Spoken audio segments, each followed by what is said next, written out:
Hey there, music lovers. Welcome back to our channel, where we break down the latest tech tips to make your digital life easier.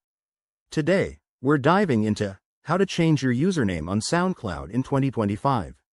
If you're looking to refresh your profile, rebrand yourself, or just fix a typo, this quick guide has got you covered. Let's jump right in. First things first, make sure you're logged into your SoundCloud account on the app or website. Once you're in, head over to your profile page.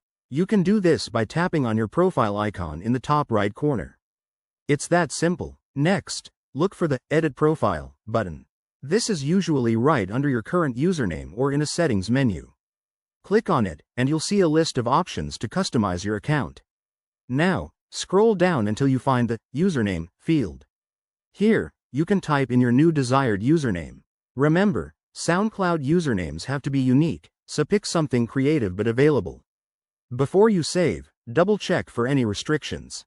In 2025, SoundCloud might have updated rules, like requiring usernames to be at least 3 characters long or not containing special symbols.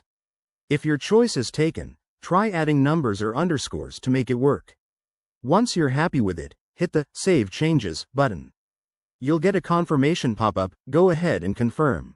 Boom! Your username is updated across the platform. It might take a minute to reflect everywhere, so don't panic if it doesn't show up right away. One quick tip. If you change your username often, keep an eye on your followers. They might need to search for you again. And always back up any important links or content tied to your old name. There you have it, folks. Changing your SoundCloud username in 2025 is straightforward and takes less than a minute. If this helped, give us a like, subscribe for more tech tutorials, and hit that bell icon. Drop a comment below if you have any questions. Thanks for watching, and keep creating amazing music.